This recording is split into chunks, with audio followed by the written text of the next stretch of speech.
In this exercise, we're going to be placing balloons that go along with our parts list.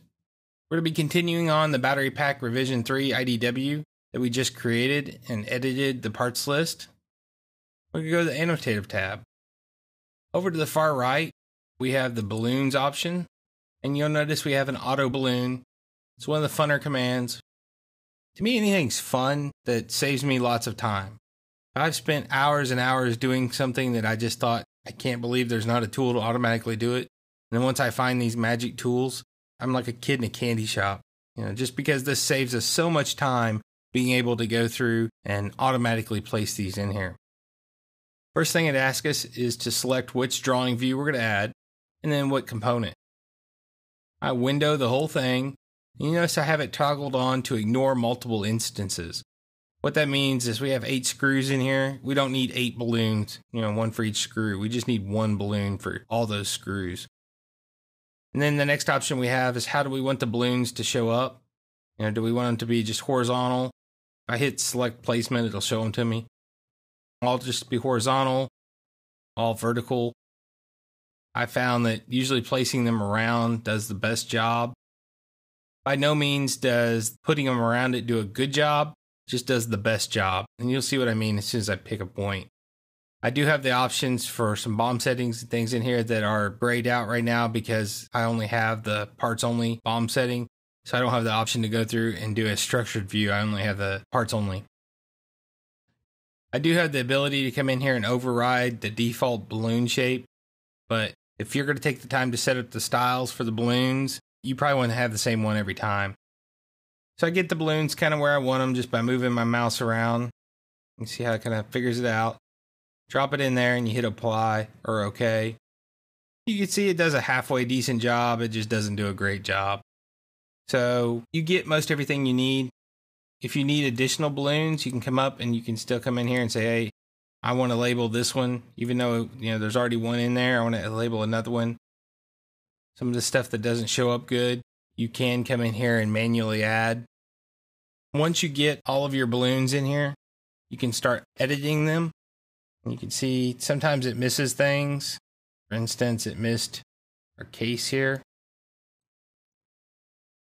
And then what I always try to do is I come in here, I try to make everything show up as best as possible. So what I'll do is I'll grab my arrow and I'll get it to the far outside edge so it shows up, especially if you're using a shaded view like this. Put everything in here.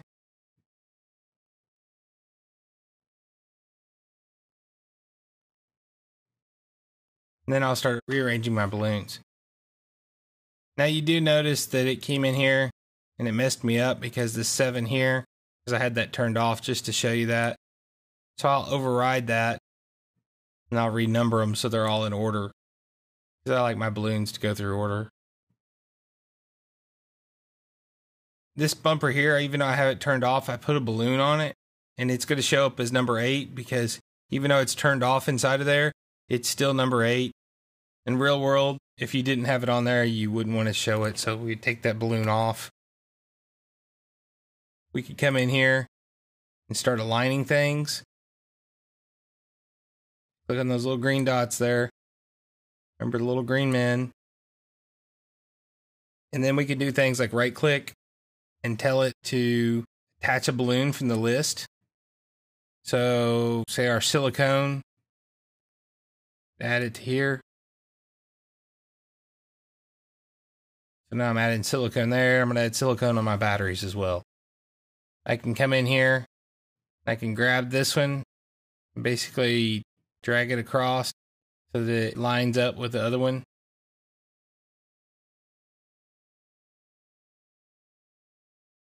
If I want all these to line up here, what I can do is I can select multiples, right click, say align these vertically, and it'll bring them all together.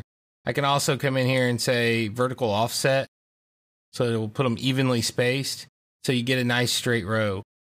So you can do the same thing over here. Say align, vertical offset, and it'll bring everything in nice and tight. These I just eyeballed in with the dotted line or the snap line. But if I wanted to get them exact, I can. So now I have these balloons. I have these additional options in here. I can come in here and say remove balloon, and it's going to go through and remove out that extra balloon for me. If I did have this on, I right click and I say remove balloon, I can actually remove the original balloon. So if I had, silicone or something and I didn't have a way to do it, I could put an extra balloon on there and actually remove it. The other thing you'll notice, if you bring a leader over a part like this, instead of it snapping to a line, it'll change it to a dot for you to kind of highlight, hey, this is the part I'm talking about. I don't really like that too much, but very rarely do you actually balloon out a shaded drawing like this. But if you do, it works out really well for the shaded drawings, but I like the arrows whenever possible. The other options we have, if you select multiples, you can come in here and we can multiple edit the leaders and the vertexes at the same time, all the standard stuff. We could actually attach the balloon from list and they could all get silicone or Loctite or whatever it needs to be. We can do more than one. It's not necessary that you lock it down to just that one. You can do several of them at a time.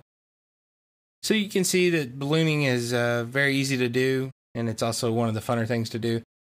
So try to do the balloons, play with it some, and see what you can come up with for an exploded view drawing like this. You can also see how powerful it would be even if it's not an exploded view, if you just have an assembly view, if you can see all your parts. But this is why you do these exploded views. When you start doing the ballooning, you need something where you can get in there to all the nooks and crannies and be able to show everybody what the balloons are pointing to. So play with this, see what you can do, and have some fun with it. And save it out as Battery Pack Revision 3 when you're done with everything. The last 3 or 4 videos here are all going to use the same drawing. You're going to continue on from one to the other with these. So if you've closed it out, you can reopen it and try this.